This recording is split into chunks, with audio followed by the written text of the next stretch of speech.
Et salut tout le monde. Pour la suite de la personnalisation de Windows 10 concernant la gestion de vos fichiers, j'avais entamé un tuto sur cet événement en vous parlant de Qt Tabs, ce freeware absolument génial qui vous permettait d'ajouter pas mal d'extensions de fonctionnalités sur votre explorateur Windows par défaut, notamment la gestion d'onglets. Voilà, entre lesquels vous pouvez naviguer, etc. etc. Bon, je ne vais pas y revenir particulièrement dessus. Hein. Voilà, avec un menu aussi disponible en cascade. Voilà, hein, avec effectivement la possibilité de visualiser tous vos fichiers aussi sous répertoire de vos lecteurs. Voilà, je vais revenir sur un aspect avant d'entamer autre chose dans la même vidéo. Je vais vous compléter le tutoriel de Qt Tabs dont j'avais commencé sur la précédente en vous montrant un aspect intéressant pour gérer vos applications, notamment. Donc c'est une petite parenthèse. Ce qu'il faut voir, c'est que quand vous avez installé Qt Tabs, vous avez un outil qui s'appelle le Desktop Tool qui est disponible mais qu'il faut activer au niveau du clic de la barre de tâches, un clic droit, vous affichez les barres d'outils et vous voyez le Qt Tab Desktop Tool. Donc vous allez le cocher, l'activer. Alors effectivement, moi j'ai un fond noir, ça se voit pas très bien. Sachez que pour l'apercevoir, il s'affiche dans la barre de tâches.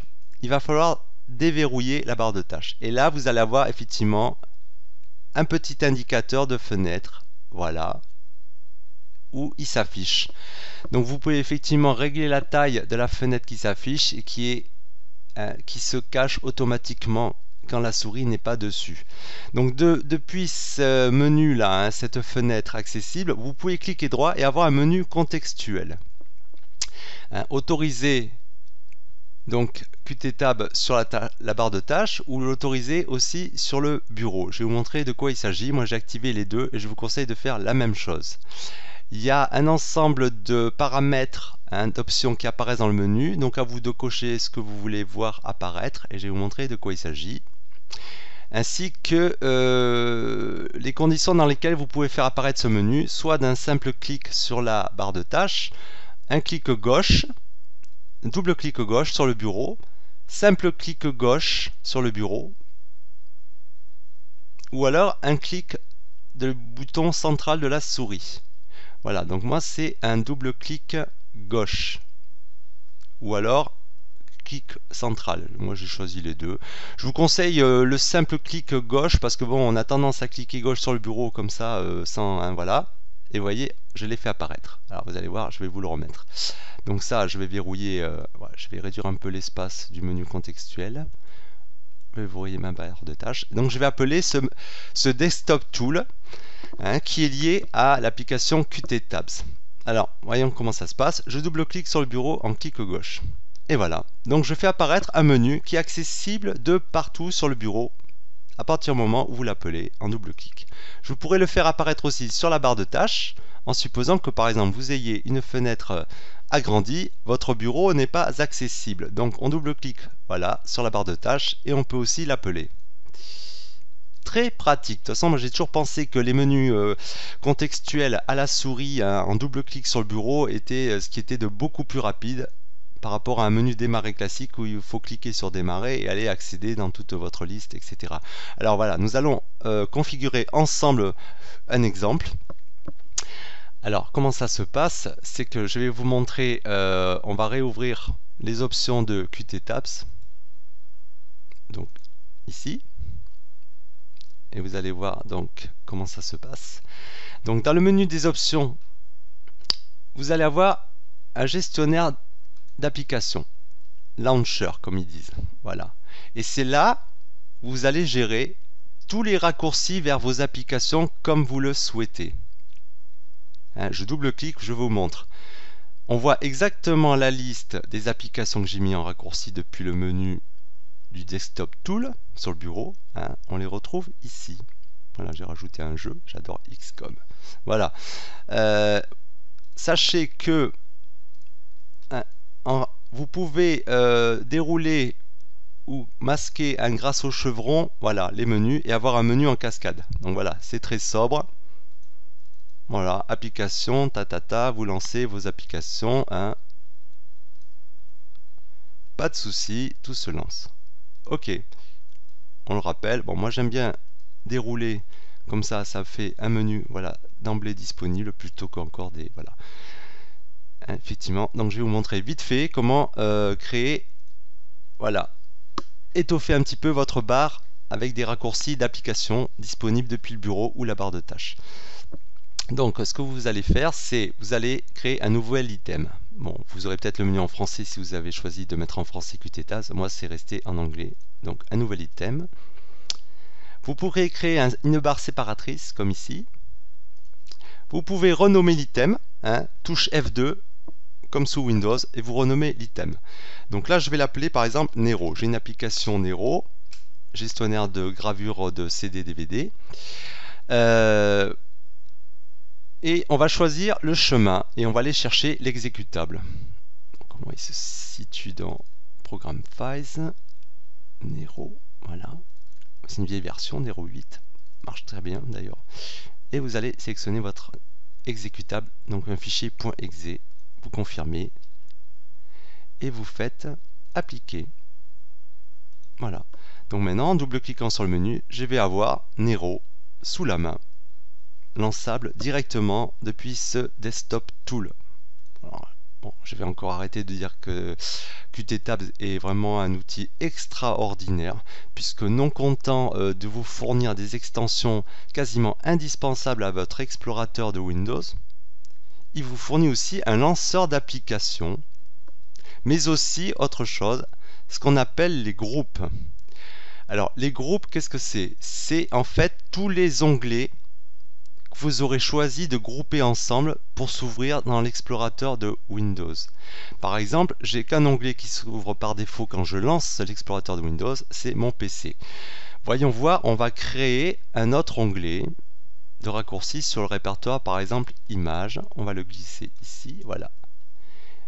Maintenant, on va cliquer droit pour avoir le menu Groupe, tout à fait en haut. Et on va faire créer un groupe à partir de tous ces onglets. Tous ces onglets. Oula. Voilà.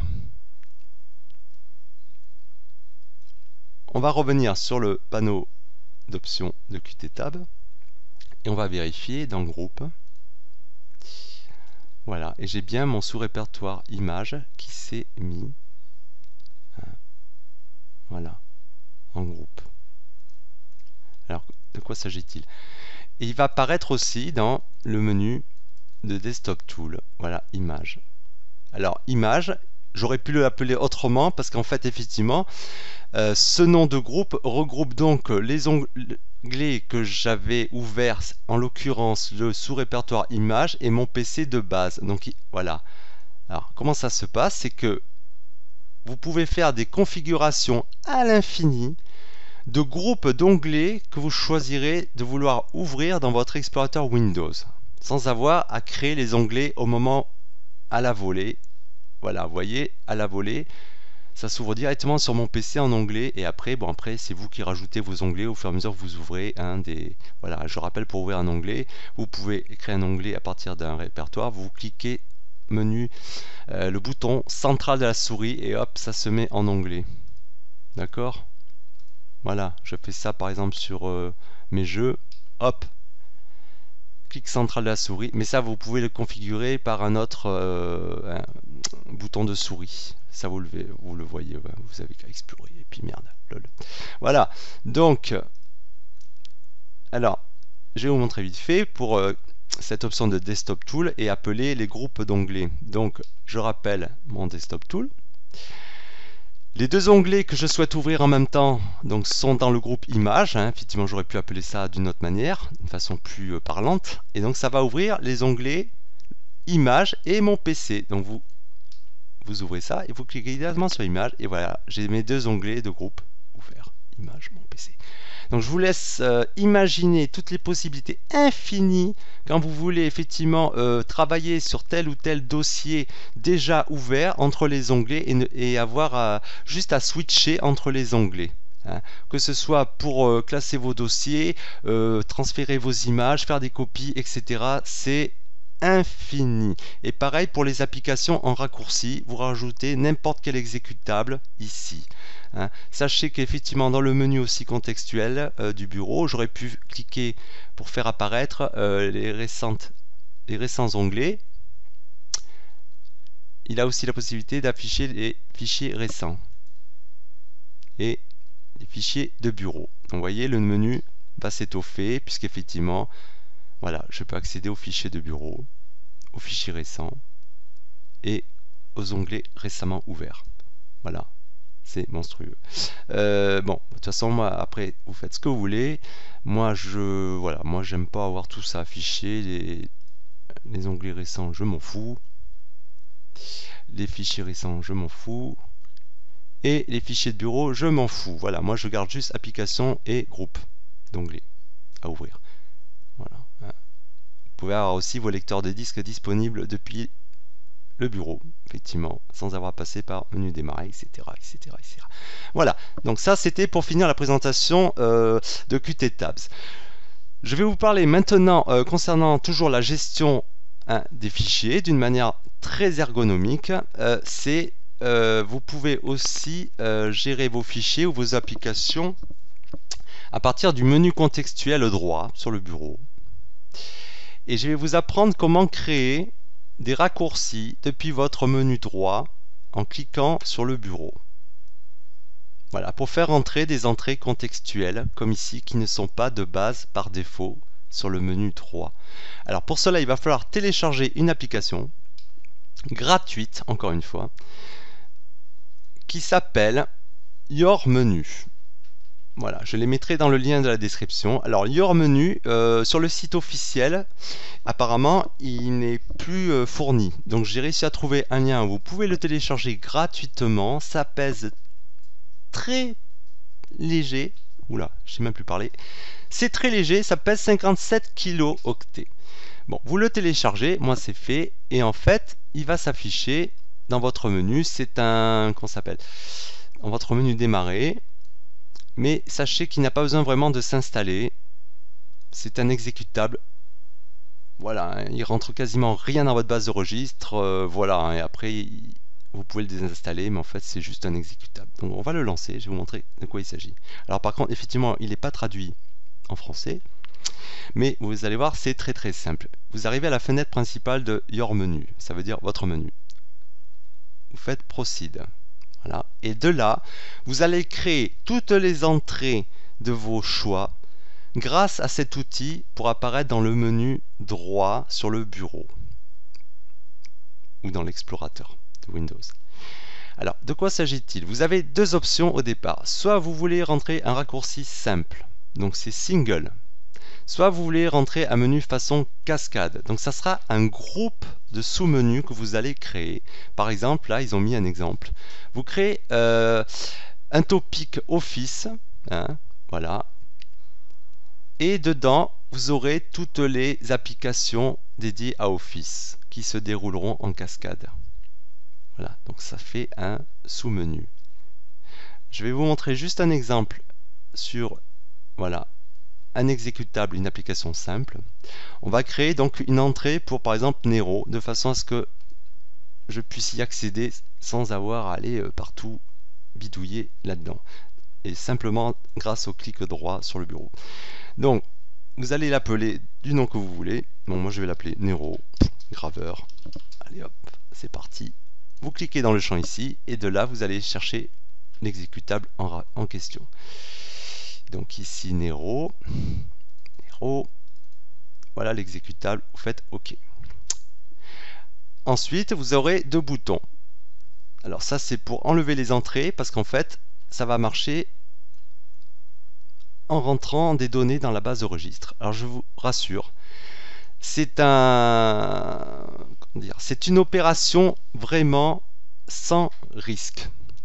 Ça ne va pas du tout foutre en l'air tout votre système Windows, puisque quand vous allez créer le fichier pour entrer à fusionner dans la base de registre, voilà, vous allez choisir de les mettre, par exemple, moi je vais les mettre sur le bureau. Voilà, donc ça génère un fichier .reg. Vous faites enregistrer. Voilà. Et alors, vous voyez ce qui s'est passé. Ça a généré deux fichiers. Donc vous avez un premier fichier qui sert à fusionner la branche ici, donc dans la base de registre. Et si ça vous plaît plus, vous avez un deuxième fichier à fusionner pour enlever toutes les entrées que vous avez faites dans la base de registre concernant ces modifications. Vous avez un fichier undo. Voilà, vous annulez complètement les entrées dans la base de registre. Donc c'est tout propre, c'est pas du tout pollué. Donc je vais vous montrer, on va fusionner donc l'entrée que j'ai choisie pour faire pour Nero. Fusionner. Voilà. Êtes-vous sûr de continuer? Oui. Ça y est, c'est fait. Vous cliquez droit et c'est magnifique. Vous avez une entrée sur Nero et vous pouvez lancer l'exécutable depuis ce menu droit sur le bureau. Alors je vous laisse imaginer, c'est pareil. Vous pouvez faire à l'infini des raccourcis sur vos applications fréquemment utilisées. Voilà. Maintenant, je vais vous montrer. Je veux enlever cette entrée. Dans mon menu contextuel droit, je fais la branche undo.reg et là, hop, ça a disparu. Voilà, donc ça c'était une parenthèse. Voilà. En tant que lanceur d'application et créer des raccourcis contextuels. Voilà. Donc je vous passe pour les menus en cascade, vous verrez, vous bidouez, vous faites ce que vous voulez, vous expérimentez, etc. etc. Je ne vais pas tout vous montrer. Ensuite, je voulais vous montrer au niveau de la gestion des fichiers quelque chose dont je me sers fréquemment. C'est concernant la recherche des fichiers et de tous les fichiers qu'il y a sur votre ordinateur. Windows vous propose ça de base dans le champ rechercher ou alors dans son menu original. Grâce à Cortana, vous avez un champ de recherche, rechercher sur le web et dans Windows. Ok, bon ça je vais pas m'en servir. Moi alors j'utilise un outil gratuit. C'est pas ça que je voulais ouvrir. Voilà. Il s'agit d'un logiciel gratuit qui s'appelle Everything Search Engine. Alors, vous le téléchargez. Il y a une version 86 bits ou alors 64 bits. Bon, ça c'est version US, sachant qu'effectivement, il y a des fichiers d'installation multilangage. Et donc, il est traduit en français. Ça, c'est magnifique. Bon, vous le téléchargez et vous l'installez tout simplement comme vous installez n'importe quoi. Alors, je vais vous montrer à quoi ça ressemble. Alors, grâce à Your Menu, j'ai créé une entrée sur cette application Everything Search, donc pour rechercher. Hein, et vous pouvez même lui attribuer une icône. Enfin, ça, il faut bidouiller un peu plus. Hein, là, ça, vous trouverez tout seul. Rechercher. Donc, j'ouvre cette application.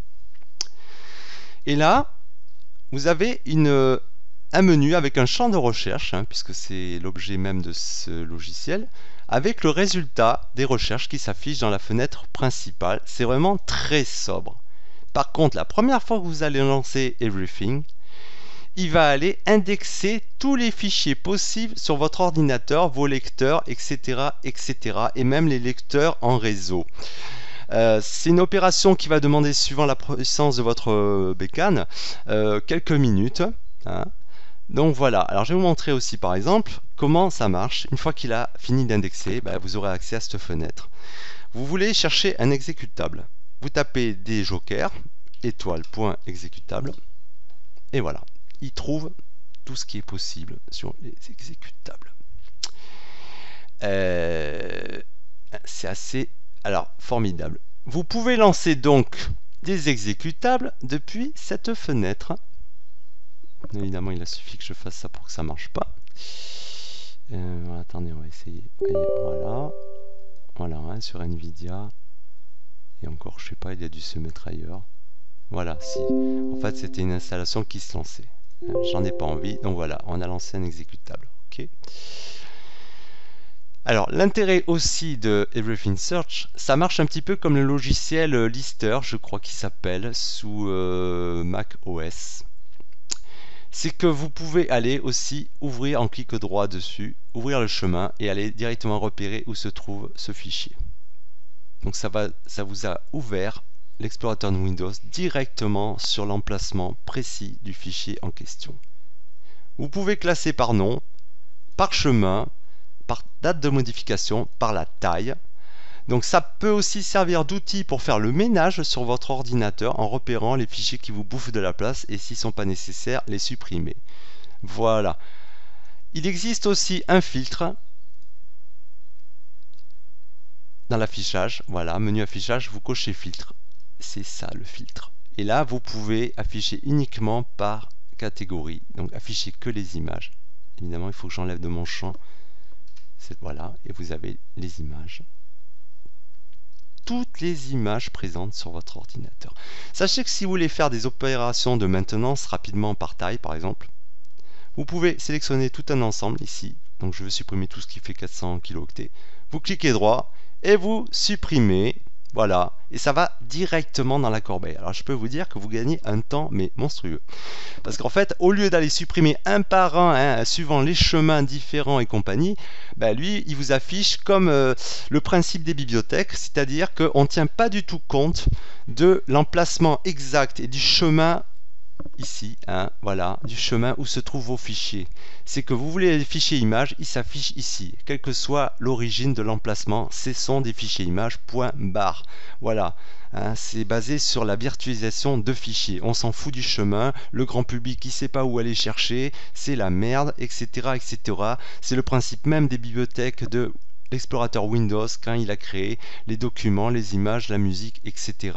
Ce sont des fichiers virtuellement en raccourci dans ces catégories. Et bien Everything il gère ça de la même manière.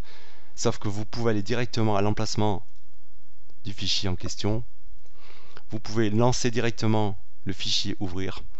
Voilà, vous pouvez même copier le nom dans le presse-papier du chemin. Voilà, il a des options pareilles assez complète. Bon, rapidement, sur la police et les couleurs, vous pouvez afficher un fond de la couleur de votre choix. Vous voulez que ce soit rose, c'est rose. Voilà, la police, vous pouvez la changer ici. Voilà, et choisir la couleur de police, etc. Vous avez même un aperçu de comment votre fenêtre de recherche va se présenter avec toute cette personnalisation. Ouf. Voilà, je remets mon fond blanc. Hop, c'est parti. Voilà. Donc à vous de bidouiller un petit peu. Moi je vous dis, cet outil est formidable.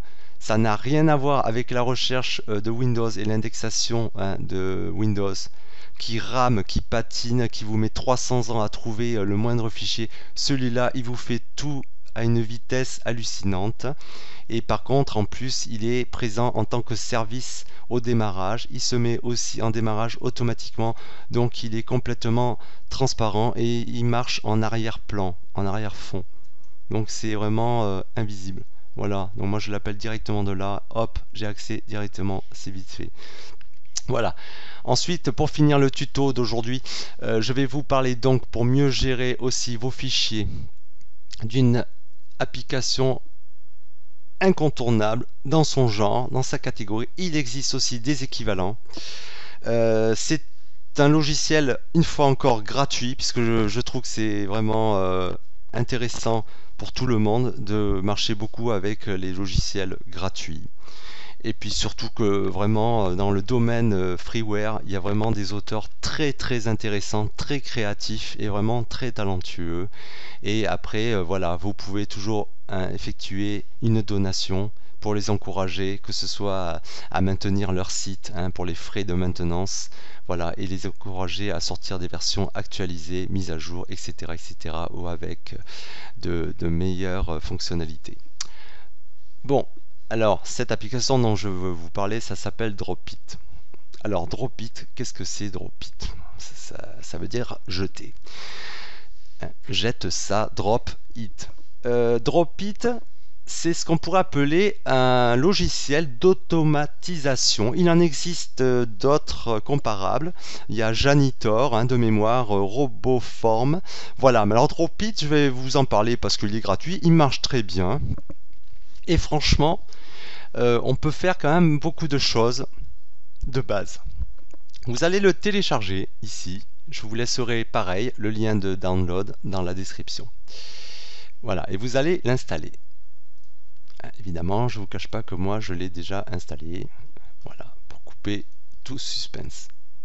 Alors Dropit, je vais aller le chercher parce que voilà, il se met dans le menu démarrer. Vous le lancez. Voilà.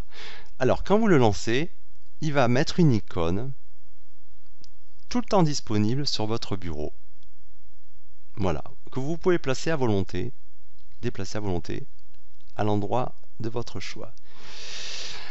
C'est une icône, alors bon, si ça vous fait chier, vous pouvez, en clic droit dessus le menu contextuel, la masquer et elle va se mettre dans la tray bar à côté de l'horloge et vous pouvez la rappeler en double-cliquant sur le bureau. Ok? Voilà. Donc, de quoi s'agit-il? C'est un logiciel qui va vous permettre de catégoriser le classement de tous vos fichiers suivant leur extension.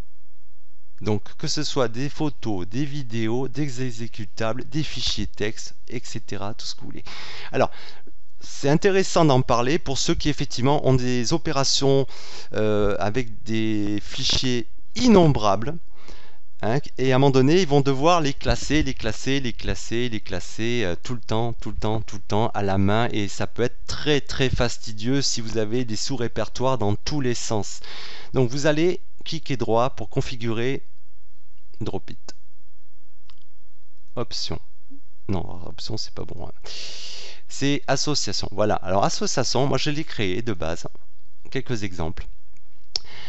Voilà. Vous allez créer des associations en leur donnant un nom. Alors moi j'en ai créé 3 catégories, images, musique, vidéo par exemple. Ok. Dans les règles, voilà, il y a un exemple si vous avez un petit doute. Voilà, sur le point, l'icône info. Exemple. Vous allez rentrer toutes les extensions Joker de fichiers qui vous intéressent, que vous voulez classer d'une manière automatisée. Donc ça sera étoile, point, l'extension finale du type de fichier. Regardez, JPG, .7Z pour ceux qui utilisent 7zip pour décompresser, un logiciel gratuit. Les fichiers images, .gif, voilà, étoile, l'extension du fichier. Et si vous voulez faire une série d'extensions sur la même catégorie, par exemple concernant les images, avec tous les formats de votre choix, il faut mettre un point virgule entre chaque joker d'étoile. Donc étoile.bmp, point virgule, étoile.gif, etc. Et vous arrêtez quand vous en avez marre. Bon, ensuite vous allez choisir l'action. Alors l'action que vous allez configurer, ça sera celle de votre choix. Vous voulez déplacer un fichier, vous voulez le copier, vous voulez le compresser, vous voulez l'extraire, vous voulez le renommer, etc. Supprimer. Voilà, la liste est vraiment très complète. Bon, moi je vais choisir copier.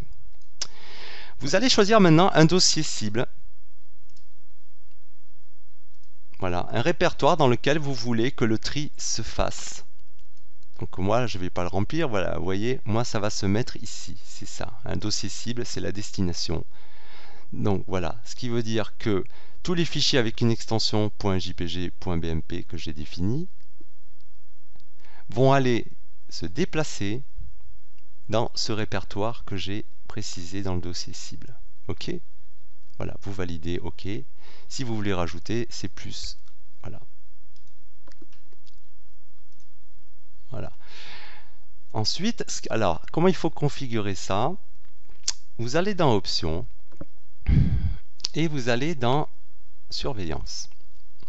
Et là, vous allez cocher la surveillance de vos dossiers avec un temps personnalisable dans la durée de surveillance, enfin dans l'espacement des surveillances, je veux dire. Donc là, j'ai mis 60 secondes. D'accord? Voilà. Et donc là, vous ajoutez le dossier que vous voulez que Dropit surveille. Alors qu'est-ce que ça veut dire? En gros, voilà, moi j'ai rajouté ce dossier G, source dans le lecteur G. Alors, de quoi s'agit-il? Ça veut dire que il va scanner toutes les extensions de fichiers pour lesquelles j'ai défini des règles Et à partir du moment où il va détecter ces fichiers, toutes les 60 secondes, il va déplacer suivant les règles définies et classer les fichiers dans le répertoire de destination. Voilà. Donc là, par exemple, je vais vous montrer. J'avais choisi, donc, voilà, qui surveille ce répertoire G source. Donc, vous voyez, j'ai fait un petit mix des fichiers en mélangeant des fichiers de musique MP3, des fichiers vidéo MP4 et des fichiers images. Mais bon, ils ont disparu, c'est pas grave. Là, par contre, vous voyez, il a scanné le répertoire et j'ai pas fait d'association pour un fichier TXT qui est ici adapt.txt. Et donc, il me demande, voulez-vous créer une association pour cet élément? Ok. Donc, je vais créer une association. Je vais définir l'action déplacer où je vais faire juste copier et je vais définir le dossier cible qui, pour le test d'aujourd'hui, je l'ai mis dans média test. Et comme c'est un fichier texte, je vais créer, pour mieux le classer, un nouveau répertoire. Et on va mettre document. Voilà. Hop. Et je fais sauvegarder. Pareil, il m'a détecté une extension de fichier qui ne connaît pas du tout, je n'avais rien défini, .camrec. Bon, moi j'ai pas envie de définir une association pour l'instant, donc je vais faire non, et je fais non. Pareil pour les points rares, je fais non, j'ai rien défini. Vous entendez la musique? Alors la musique, voilà, c'est une alarme que j'ai définie dans options, mais rien ne vous oblige de le faire. C'est dans la surveillance. Non, c'est même pas dans la surveillance. C'est ici, voilà, dans général. J'ai coché la case jouer un son lorsqu'une tâche est achevée. D'accord? Voilà. Alors, on va voir le résultat. Je vais quitter ça parce qu'il m'emmerde pour l'instant. Voilà, donc je reviens dans mon fichier destination média des tests. Alors qu'est-ce qui s'est passé? Voilà, on le voit. Il a déplacé le fichier adapt.txt pour lequel j'ai défini à la volée la règle d'association pour le mettre effectivement, le classer dans le répertoire document. Et après, pareil pour les vidéos. Il a classé les vidéos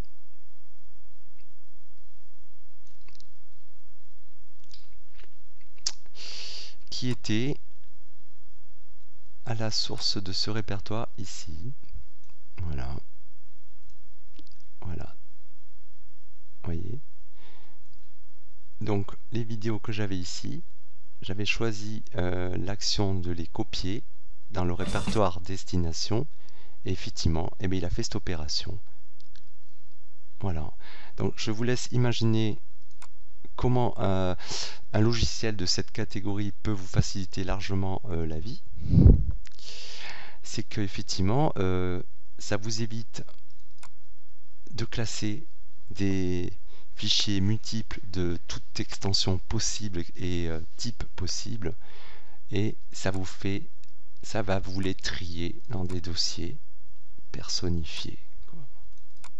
Voilà. Et vous n'aurez plus besoin de classer vos dossiers, ils seront tous faits d'une manière automatique. Voilà. Donc ça s'appelle un logiciel d'automatisation pour éviter toutes les opérations redondantes. Imaginez que vous téléchargez des fichiers de tel type, hop, ça va vous les classer directement par catégorie que vous aurez défini au préalable. Je vais vous remettre Dropit pour vous remontrer vite fait.